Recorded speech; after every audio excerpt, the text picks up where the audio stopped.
नमस्कार, मी डॉक्टर शिवहरी वाघ, संचालक aspire education institute, Chhatrapati Sambhajinagar. विद्यार्थी मित्रांनो, महाराष्ट्र शासनाच्या वतीनं या वर्षीपासून EWS, SCBC व OBC कॅटेगरीमधील मुलींना ॲडमिशनच्या वेळेस जे फीज भरावी लागते, तर पहिले EBC कॅटेगरी, EWS कॅटेगरी आणि SCBC OBC कॅटेगरी, तर यामध्ये 50% फीस पहिले भरावी लागायची. परंतु बऱ्याच पालकांकडं परिस्थितीमुळं त्यांना त्या ठिकाणी हे पैसे अरेंज करायला अडचण व्हायची आणि त्यामुळं अनेक विद्यार्थ्यांचे प्रवेश जे आहे ते मिस व्हायचे किंवा त्यांना खालच्या कोर्सला प्रवेश घ्यावा लागायचा. यावर्षी महाराष्ट्र शासनाच्या वतीनं EBC, EWS, SCBC आणि OBC कॅटेगरीमधील विद्यार्थिनींसाठी सोय होण्यासाठी जे तर एक महत्त्वाचा GR काल शासनाच्या वतीनं पब्लिश केला गेलेला आहे. हा नेमका GR काय आहे, याचा डायरेक्ट फायदा विशेषतः या कॅटेगरीमधील मुलींना काय होणार आहे, हे सगळी डिटेल माहिती आपण या व्हिडिओमध्ये पाहणार आहोत. तत्पूर्वी ज्या इतर कॅटेगरीमधले विद्यार्थी आहेत, विशेषतः मुली आहेत, ज्यामध्ये मग SC category, ST category, NT1, NT2, NT3, VJNT, SBC या सगळ्या कॅटेगरीला पूर्वीपासूनच 10% फीस जे तर भरावी लागते. काही ठिकाणी त्यांना सुद्धा फुल फीस मागितली जाते, परंतु या GRच्या माध्यमातून त्यांना सुद्धा प्रवेशाच्या वेळी पूर्ण फीस भरायची काही गरज नाही, असंच आपल्याला आता या ठिकाणी सांगता येईल. तो नेमका GR काय आहे ते थोडक्यात आपण समजून घेऊ. शासनाच्या वतीनं काल एक परिपत्रक जाहीर करण्यात आलं. त्यामध्ये उच्च व तंत्र शिक्षण विभागांतर्गत विविध मान्यताप्राप्त व्यावसायिक व बिगर व्यावसायिक अभ्यासक्रमांना कॅप राऊंड पद्धतीने प्रवेश घेणारा आर्थिकदृष्ट्या मागास म्हणजे EBC, आर्थिकदृष्ट्या दुर्बल घटक EWS, सामाजिक व शैक्षणिकदृष्ट्या मागास प्रवर्ग SCBC व इतर मागास प्रवर्ग म्हणजे OBC प्रवर्गातील व्यावसायिक व बिगर व्यावसायिक अभ्यासक्रमास प्रवेशित पात्र विद्यार्थ्यांना शिक्षण शुल्क व परीक्षा शुल्काच्या रकमेची परिपूर्ती करण्यात येते. आतापर्यंत व्यावसायिक अभ्यासक्रमास प्रवेश घेणाऱ्या वरील प्रवर्गातील पात्र विद्यार्थ्यांना मुले व मुली शिक्षण शुल्क व परीक्षा शुल्काच्या 50% रकमेची प्रतिपूर्ती करण्यात येत होती. परंतु उपरोक्त क्रमांक 3 येथील शासन निर्णयान्वये व्यावसायिक अभ्यासक्रमास प्रवेशित वरील प्रवर्गातील मुलींना शैक्षणिक वर्ष 2024-25 पासून 50% ऐवजी 100% शिक्षण शुल्क व परीक्षा शुल्काच्या रकमेची प्रतिपूर्ती करण्याचा निर्णय शासनाने घेतलेला आहे. थोडक्यात याचा अर्थ असा आहे की पूर्वी या कॅटेगरीतील विद्यार्थ्यांना विशेषतः मुलं आणि मुली कंबाईन दोघांनी 50% फीस भरावी लागायची, परंतु या निर्णयानुसार EBC, SCBC, OBC आणि EWS कॅटेगरीमधील विशेषतः मुलींना 100% शिक्षण शुल्क हे शासन भरेल अशा पद्धतीचा निर्णय जो तो या ठिकाणी आलेला आहे. याचा परिपत्रक यापूर्वी पण आलेला आहे, परंतु याच्यामध्ये महत्वाचे ॲडिशन जे येतात ते पुढे आहे. आर्थिकदृष्ट्या दुर्बल घटकातील ज्या विद्यार्थ्यांना 100% शिक्षण शुल्क प्रतिपूर्ती अनुज्ञेय आहे, त्या पात्र विद्यार्थ्यांकडून प्रवेशाच्या वेळी शिक्षण शुल्काची रक्कम भरण्याचा आग्रह करण्यात येऊ नये. तसेच ज्या विद्यार्थ्यांना 50% शिक्षण शुल्काची प्रतिपूर्ती अनुज्ञेय आहे, त्या पात्र विद्यार्थ्यांना प्रवेश घेताना 50% शुल्क भरल्यास त्यांना प्रवेश देणे क्रमपात्र आहे.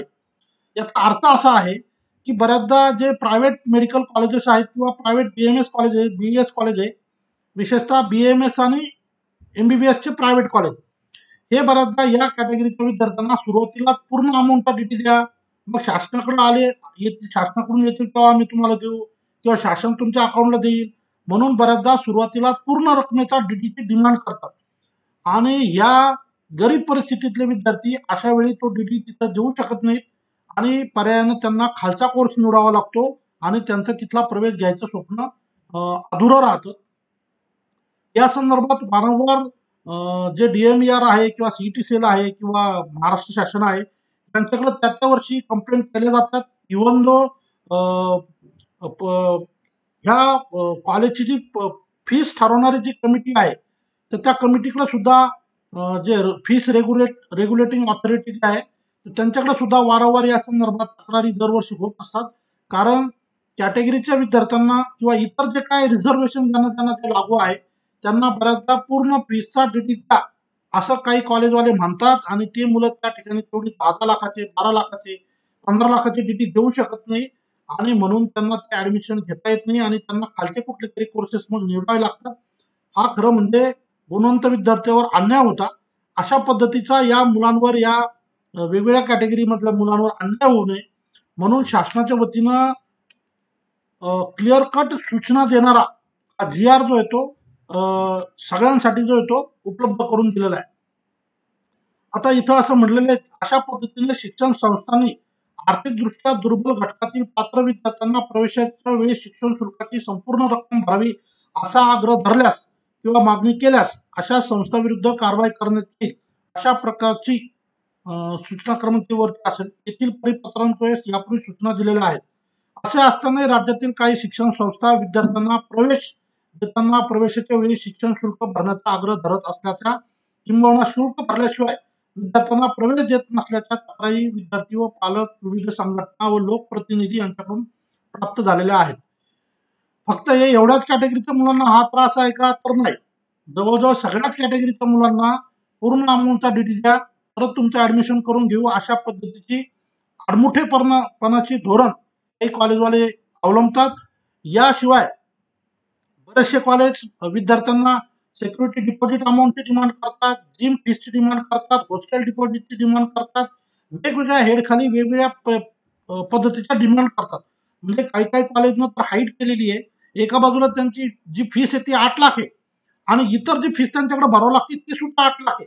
म्हणजे हॉस्टेल डिपॉझिट 2 लाख, मग हॉस्टेलची फीस 1 लाख, पुन्हा मेसची फीस पुन्हा 75,000, पुन्हा लायब्ररी फीसचं 75,000 डिपॉझिट. म्हणजे अशा पद्धतीनं विद्यार्थ्यांची अक्षरशः लूट बरेचसे कॉलेजवाले करतात. त्याला कुठेतरी या जी आर मुळे ते तर आता बंधनं येतील, कंट्रोलमध्ये त्या सगळ्या गोष्टी येतील असं आपण या ठिकाणी आवर्जून म्हणू शकतो. वरील पार्श्वभूमीवर आर्थिकदृष्ट्या मागास ईबीसी, आर्थिकदृष्ट्या दुर्बल घटक ईडब्ल्यूएस, सामाजिक व शैक्षणिक दृष्ट्या मागास प्रवर्ग एसीबीसी, इतर प्रवर्ग मागासवर्ग ओबीसी या प्रवर्गातील विद्यार्थ्यांना उच्च व तंत्रशिक्षण विभागाअंतर्गत व्यावसायिक व बिगर व्यावसायिक अभ्यासक्रमांना प्रवेश देताना त्यांच्याकडून शिक्षण शुल्क न आकारण्याबाबत शैक्षणिक संस्थांना खालील प्रमाणे सूचना देण्यात येत आहे. थोडक्यात काय तर at the time of admission विद्यार्थ्यांना या मुलांना शासन विशेषतः मुलींना 100% शासन त्यांचं भार उचलणार आहे आणि मुलांच्या केसमध्ये 50% भार शासन उचलणार असतं. तर मग मुलांच्या केसमध्ये 50% फीसचा डीटी मागितला जावा आणि मुलींच्या केसमध्ये फीसच मागितली जाऊ नये अशा पद्धतीचीच ही गाईडलाईन आहे. खाली दिलंय, सक्षम प्राधिकरणामार्फत राबवण्यात येणाऱ्या केंद्रीभूत प्रवेश प्रक्रियेद्वारे व्यावसायिक अभ्यासक्रमास प्रवेश देणाऱ्या तसेच विहित मार्गाने बिगर व्यावसायिक अभ्यासक्रमास प्रवेश घेणाऱ्या वरील प्रवर्गातील त्या विद्यार्थ्यांना व विद्यार्थिनींना 100% शिक्षण शुल्काची प्रतिपूर्ती अनुज्ञा आहे. त्यांच्याकडून प्रवेशाच्या वेळी कोणते शिक्षण शुल्क न आकारता त्यांना प्रवेश देण्यात यावा. ज्या विद्यार्थ्यांना 50% शिक्षण शुल्क प्रतिपूर्ती अनुज्ञा आहे त्यांच्याकडून फक्त 50% शिक्षण शुल्क घेऊन त्यांना प्रवेश देण्यात यावा. शैक्षणिक संस्थांनी योजनेबाबतची सर्व माहिती विद्यार्थ्यांना देऊन संबंधित योजनेअंतर्गत पात्र विद्यार्थ्यांना महाडीबीटी पोर्टलच्या वेळापत्रकानुसार अर्ज भरण्याबाबत कळवावे. आर्थिकदृष्ट्या मागास प्रवर्ग ईबीसी, ईडब्ल्यूएस, ओबीसी प्रवर्गातील पात्र विद्यार्थ्यांनी परीक्षा शुल्काच्या रकमेचा भरणा करावा. आता हे थोडंसं मला कळालं नाही, कारण हे मुलांच्या बाबतीत म्हणायचं का कसं म्हणायचं काही कळालं नाही. कारण परीक्षा शुल्काच्या बाबतीत सुद्धा अगोदरच्या जी आर मध्ये माफी सांगितलेली आहे. ते बघूया आपण येणाऱ्या काळामध्ये ते आपल्या समोर येईल. संबंधित संचालनालयाने परीक्षा शुल्काची रक्कम योजनेअंतर्गत अर्ज भरलेल्या पात्र विद्यार्थ्यांच्या आधार संलग्नित खात्यावर थेट जमा करावी. तसेच शिक्षण शुल्काची अनुज्ञेय रक्कम संस्थेच्या बँक खात्यात थेट जमा करावी. प्रवेशाच्या वेळी संस्थांनी विद्यार्थ्यांकडून शिक्षण शुल्क भरणा करून घेतला असल्यास सदर रक्कम संस्थेने विद्यार्थ्यांना परत करावी. आता परत इथं कशाला हे सगळे पळवाटा दिल्यात माहित नाही. ज्या विद्यार्थ्यांना प्रवेश घेतलेला आहे तर त्याची जी परीक्षा शुल्काची जी रक्कम आहे, हा बरोबर, परीक्षा शुल्काची जी रक्कम आहे ती विद्यार्थ्यांनी जर भरली आहे तर ती त्याच्या खात्यावर द्यावी आणि ट्युशन फीस जी असणार आहे ती रक्कम डायरेक्ट संस्थेच्या बँक खात्यात थेट द्यावी अशा पद्धतीची ही सूचना आहे. म्हणजे परीक्षा शुल्क भरावी जरी लागली तर ती मुलांना त्यांच्या अकाउंटला परत येईल. वरील सूचना संचालक तंत्र शिक्षण संचालनालय मुंबई, उच्च शिक्षण संचालय पुणे, कला संचालनालय मुंबई, त्यांनी त्यांच्या नियंत्रणाखालील सर्व शिक्षण संस्थांच्या तसेच विद्यापीठांच्या निदर्शनास आणून द्यावी, त्याचे काटेकोर पालन करण्याचे निर्देश द्यावेत. सदर सूचनांचे पालन न करणाऱ्या संस्थांना समज द्यावी, आवश्यकता वाटल्यास सूचनांचे उल्लंघन करणाऱ्या संस्थांविरुद्ध कारवाई करावी. संबंधित संचालकांनी सदर परिपत्रकात सर्व प्रसिद्धी माध्यमांद्वारे व्यापक प्रसिद्धी द्यावी, तसेच संचालनालयाच्या संकेतस्थळावर हे परिपत्रक प्रसिद्ध करावे. सो एक अतिशय महत्वाचा GR आहे हा, कारण अनेक असे विद्यार्थी असतात जे की at the time of admission 10 लाखाच्या DD त्यांना देणं शक्य नसतं, किंवा महाराष्ट्रामध्ये जर आपण ओव्हरऑल कॉलेजची फीस पाहिली तर ती 7-8 लाखापासून चालू होते, अगदी 14-14.5 लाखापर्यंत महाराष्ट्र शासनाच्या MUHS युनिव्हर्सिटीला अफिलिएटेड कॉलेजेसची फीस आहे. BMSच्या केसमध्ये कुठे 1.25 लाख, 2 लाख, 2.5 लाखापर्यंत फीस आहे. आणि मग सर्वसाधारण गरीब कुटुंबातील, शेतकरी कुटुंबातील मध्यमवर्गीय पालक जे आहेत एवढी फीस एकाच वेळेस भरू शकत नाही, आणि कॉलेज त्यांना ती फीस भरल्याशिवाय ऍडमिशन देत नाही. म्हणून दोन्ही बाजूने त्यांची अडचण होते. मार्क घेऊन सुद्धा विद्यार्थ्यांना बऱ्याचदा ऍडमिशन मिळत नाही, अशी परिस्थिती दरवर्षी होते. या GRच्या माध्यमातून कुठेतरी या सगळ्या गोष्टीला थोडासा ताप बसेल, विद्यार्थ्यांची लूट थांबेल, आणि जेव्हा शासन त्याची प्रतिपूर्ती करणार आहे किंवा त्याची भरपाई करणार आहे, तर कॉलेजनी आणि संस्थांनी सुद्धा विद्यार्थ्यांना थोडंसं समजून घेऊन, त्यांच्या पालकांची बाजू समजून घेऊन त्यांना त्या ठिकाणी सहकार्य करणं अपेक्षित आहे. यामध्ये फक्त जे ओपन कॅटेगरीचे विद्यार्थी आहेत, ज्यांचं उत्पन्न 8 लाखापेक्षा जास्त आहे, अशा विद्यार्थ्यांना मात्र पूर्ण फीस भरावी लागेल. अशा विद्यार्थी जे महाराष्ट्र राज्यामध्ये बाहेर राज्यातून स्थलांतरित झालेले आहेत, परंतु गेल्या 20-25 वर्षापासून ते महाराष्ट्रात राहतात, त्यांच्याकडे महाराष्ट्र राज्याचं डोमिसाईल आहे, परंतु 1967 पुरावे नसल्यामुळं ते EWS किंवा इतर कुठलेही सर्टिफिकेट प्रोड्यूस करू शकत नाही किंवा काढू शकत नाही. अशा विद्यार्थ्यांना सुद्धा या ठिकाणी पूर्ण फीस भरावी लागेल, मग ते मुलं असतील किंवा मुली असतील. परंतु आता मेजर मुलं असे आहेत की त्यांना किमान 50% फीसमध्ये सवलत आहे, आणि जर कॅटेगरीमध्ये रिझर्व कॅटेगरीमध्ये येत असतील, SC ST NT1 NT2 NT3 OBC SBC VJNT category, तर त्यांना 10% फीस असेल. EBC EWS OBC आणि SCBC कॅटेगरीमधल्या मुलींना 100% सूट असेल. सो महाराष्ट्र शासनाने मुलांच्या शिक्षणामध्ये पैशाची अडचण असून आली म्हणून शिक्षण घेऊ शकले नाही, अशी परिस्थिती जवळजवळ आता नाहीशी केलेली आहे. सर्व महाराष्ट्रातील तमाम विद्यार्थ्यांनी हा व्हिडिओ मॅक्झिमम विद्यार्थ्यांना त्यांच्या पालकांना शेअर करावा, जेणेकरून त्यांना या वर्षी होणाऱ्या प्रवेश प्रक्रियेमध्ये हे जे काय नियम आता शासनाने घालून दिले याप्रमाणे त्यांना मदत होईल, आणि at the time of admission त्यांना भरमसाठ फीसचा DD काढून ऍडमिशनला जाण्याची गरज पडणार नाही. सो एक महत्वाची अपडेट आपल्या सगळ्यांसाठी या ठिकाणी शेअर केली. व्हिडिओ आवडल्यास व्हिडिओला लाईक करा, आणि अशाच महत्त्वपूर्ण व्हिडिओसाठी ॲस्पायर एज्युकेशन इन्स्टिट्यूटचं YouTube चॅनल नक्की सबस्क्राईब करा. या ठिकाणी थांबतो. धन्यवाद.